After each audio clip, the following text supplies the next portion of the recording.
Chapter 12. Disillusionment of an autocrat. Death. The world seemed suddenly full of the word and the noise of women weeping. All down the street, news had begun to arrive of sons and brothers and fathers who had been killed at the front. There were no heated arguments now with the street sellers. The women wearily bought what they could afford. The young boys went off to join their fathers in the fighting, and the street was given over to the dribbling babies and the dogs and the ever-ravenous cats. Each waking day brought fresh news from the front of the appalling casualties we were suffering, and the Red Crescent trains came faster and thicker than ever, bringing the wounded and dying to Istanbul. There was not a woman in the little street but had someone at the front. Even the widow downstairs, whose only son was away. Food was scarcer than ever, even if one had the money to buy it, and the Bourse Noor flourished unchecked, and people dropped in the streets for lack of nourishment. My grandmother had been in the habit of sending storable foods to us, but she too stopped this practice. My mother would make soups for us from a handful of lentils or dried peas, or serve plain, boiled haricot beans, conserving such precious items as rice and flour or olive oil for the leaner times just around the corner. Still, she spent weary hours at the baker's, sometimes returning with bread, more often empty-handed. And we were always hungry, always longing for fresh, crusty slices of the bread we could not get. During the mornings, I would be left alone with Mehmed and Morazes.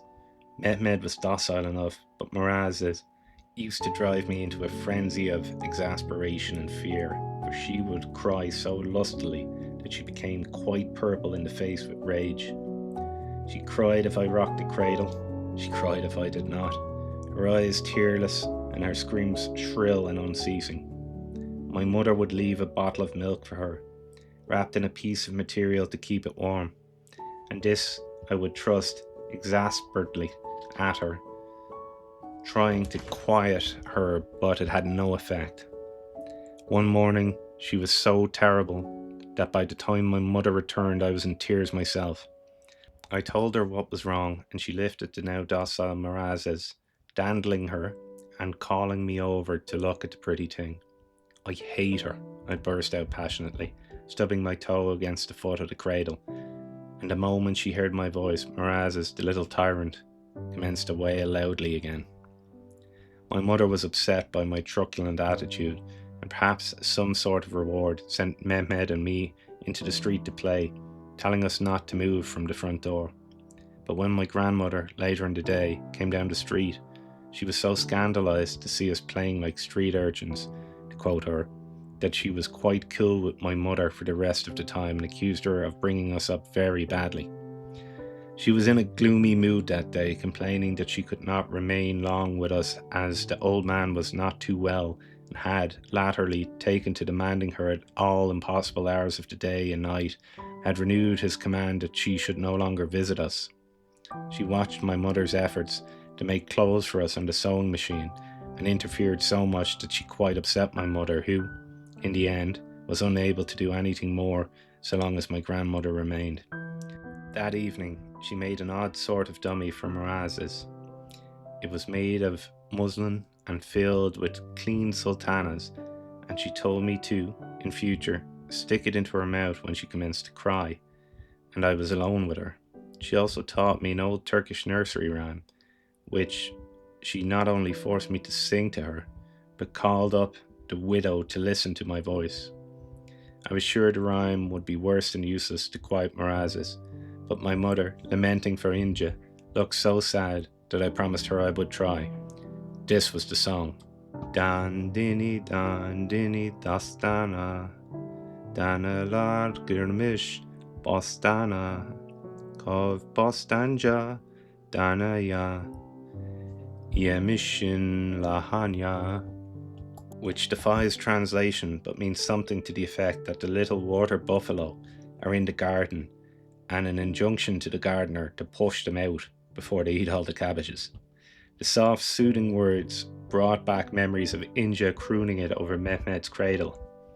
So far as I could remember, the soporific effect on Mehmed had been remarkable, and I hoped it would be as successful with my sister. I had the opportunity of judging this the next day, was so relieved when it actually worked that I did not know whether to laugh or cry, and was afraid of doing either for fear I should reawaken the sleeping angel. The daily round continued, with my grandmother coming to supply money and my mother growing accustomed to marketing. My father seemed to have dropped entirely from our minds, so little was his name mentioned, and if my grandmother were to say his name, it hit the senses like a little shock, as though she spoke of someone a long time dead. He had become a dim, far figure, not easily remembered, and so sentimentalized by my grandmother that it was not easy to recognize my flesh and blood father from the overdrawn, romantic figure she painted. The street, too, had grown used to us, and had even begun to nod to my mother. Sometimes they would beg her to do some little thing for them, perhaps decipher a letter from a government office, reply to one, or merely how to write a letter to their loved ones. Whatever it was they asked her, she did with unfailing good humour and tact. She became so well known for this latter characteristic that in the end Bekçi Baba would ask her to impart the bad news that he had no heart to face. He had had so much bad news since the war had started that the imparting of it should have inured him to the grief of the women. But he was old and tender-hearted, and tears struck deep into his heart, and he never delivered a War Office message without inextricably entangling himself in the toils of the recipient's woe. So he ranged himself alongside my mother, often asking her advice before presenting himself before a fateful door. She became greatly loved in the street. In time, as I grew older, I saw the women of that street showering kisses over her hands, whilst they called from their hearts, Melek, meaning angel. If she suspected that a family was hungry, she would take something to them, presenting it in such a way that offence could not be taken. She was generally the first to be found at the bedside of the sick or dying, received many last-minute instructions or confessions. She poured out whatever tenderness she had on the poor, and many died with her name on their lips. The halt and maimed who returned from the front aroused her especial pity, and she was never too tired to answer their appeals to her. I suppose that again, the general social standards prevailing in our street, we were comparatively wealthy. The women automatically called her Hanım Efendi, a title in Old Turkey used only for the better classes. They would ask her opinion on everything to do with their family life, feeling no embarrassment in acquainting her with the more intimate details. As that year drew to a close, she worried incessantly over my schooling, for I was almost 7 and entirely ignorant. She had taught me the alphabet and kept my Turkish pure, but she knew only the barest rudiments of arithmetic and a little polite French, which could not equip me for the battle of life. Most of the district schools were closed through lack of teaching staff and were being used by the Red Crescent as military hospitals for the emergency treatment of casualties. So when my mother had taught me the little she knew herself, I languished both mentally and physically, and learned instead how to peel potatoes and rock my sister to sleep. Winter began early, and coal was scarce, of poor quality, and very dear. My grandmother provided us with a winter supply, which we supplemented with logs of firewood and huddled over the little stove in the salon, cold because of the lack of proper food, because of the poor quality of the wool with which our jerseys had been knitted. There was much sickness in the street, and death weeded out the old and the infirm and the very young.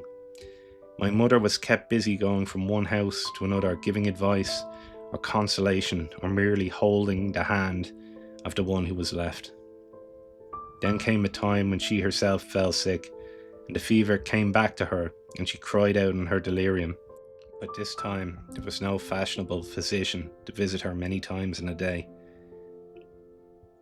for almost all the doctors had gone to the war, and the few who remained were too busy to visit badly paying patients in poor districts. But the street surged in to help her.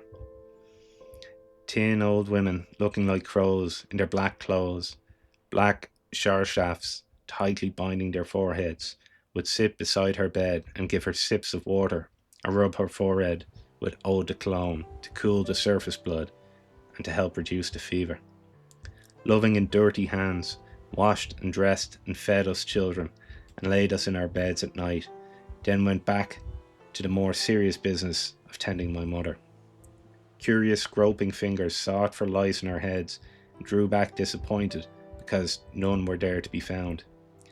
They rocked muezzins all day and sang dinny to her when they wanted her to sleep, and she would lie regarding them with alert, bright eyes, was never known to cry in their presence. Other tin black crows would do the washing on the gloomy landing, silently and grimly, and I was so afraid of them that I used to creep past them and sit perched in my corner seat, longing for my mother to be well again. When my grandmother called, they would try to ingratiate themselves into her favour, reporting the progress, or lack of progress as the case may be, of the patient, recite a long, interminable list of what they had done, bow deeply, and wait for further instructions. She was terribly, embarrassingly autocratic with them, treating them as her servants, but it was not she who kept them loyal to her house.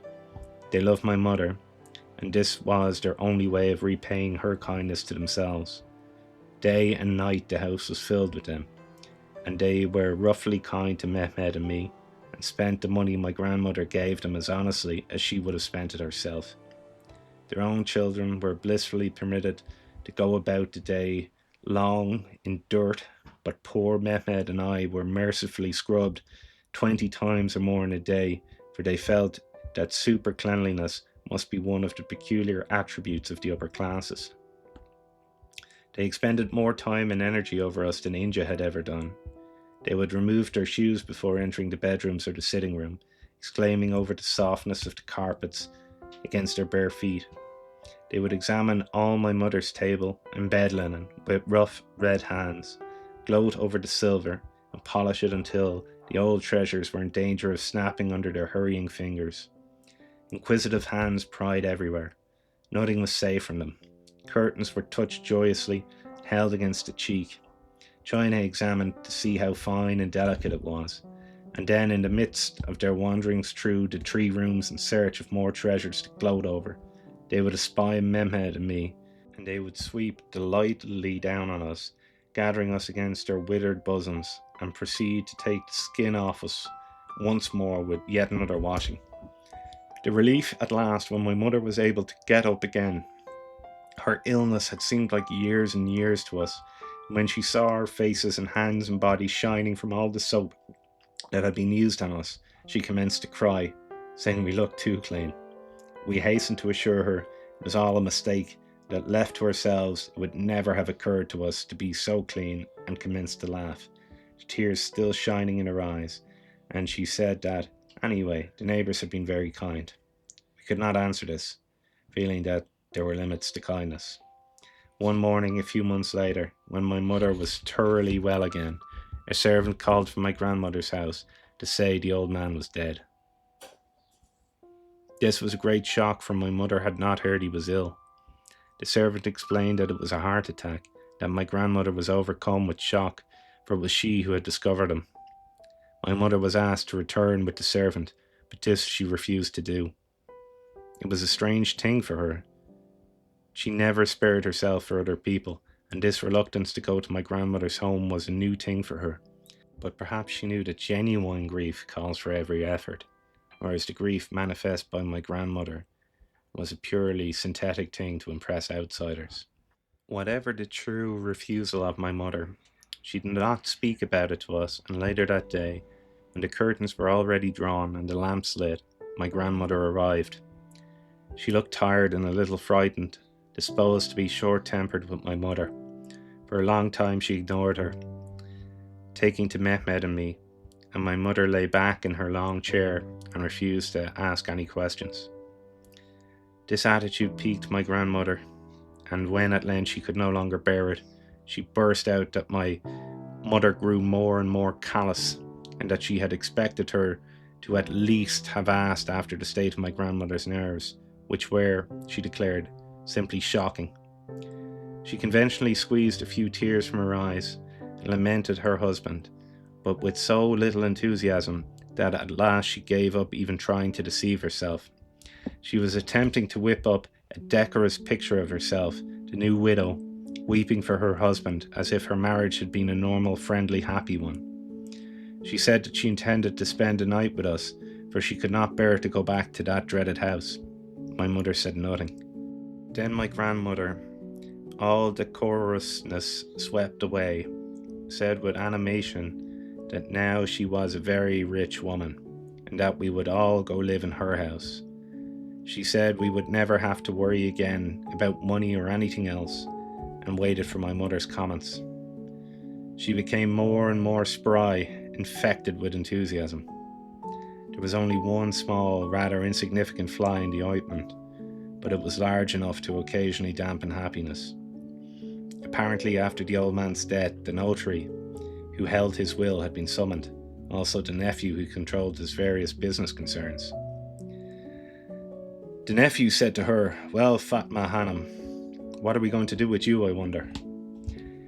And had added that anyway, this was not the time to discuss these things, and that they would inform her later of the terms of the will. What do you think he meant by that? My grandmother kept asking my mother, but the latter replied that everything would be all right, since she had been the old man's wife and had first rights of the property. "Are you sure?" My grandmother wanted to know doubtfully, and sunk her chin on her hands and went into a reverie. She got quite peevish because my mother suggested we wait a few months before we moved to her house, so that the neighbours would not be given any opportunity to talk unkindly about us. "Neighbours," snapped my grandmother, and with that one word withered us all. After Mehmed and I were sent to bed, we heard their argumentative voices rolling back and forth in a battle for a long time until finally we went to sleep. A few days later, my mother accompanied my grandmother to see the notary and the nephew, and we were left in charge of the widow. I watched them walking down the street, my mother pulling black gloves over her hands, her step firm and confident, my grandmother beside her, very upright and looking anything but a bereaved widow. Later that day, they returned looking no different, perhaps, to the uninitiated eye, but to Mehmed and me, there was a certain grimness to be noted about the mouth and eyes, sufficient reason to keep us angelically quiet and not to ask questions. We heard no mention of going to live in my grandmother's house, and the next day a porter arrived with her remaining furniture from her old home. I was very curious and wondered where it was going to be put.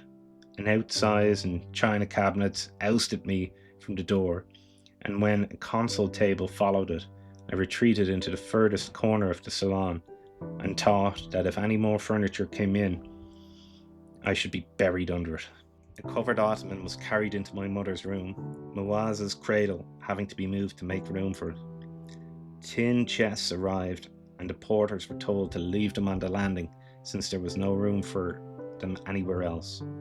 Every available inch of space seemed crowded, and our rooms looked terrible. All the spacious gaiety, so carefully arranged by my mother, fled.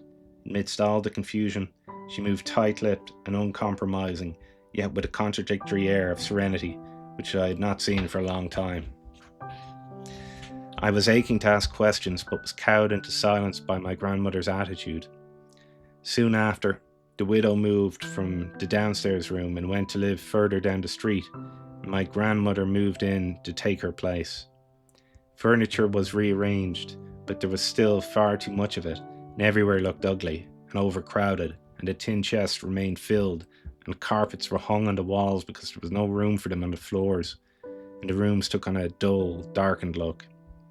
For many days my grandmother was very subdued, and quarrelled with my mother on the slightest provocation, reminding her frequently whose money was buying our food and the clothes we were wearing. This was so out of character that we could not deduce but that something very seriously was amiss, and indeed it was. Her late husband had exacted his revenge on her. He had cut her completely from his will, leaving her penniless. All his property and ready monies had gone to his nephew, today to be found in America. The old house in Bayezid closed and shuttered.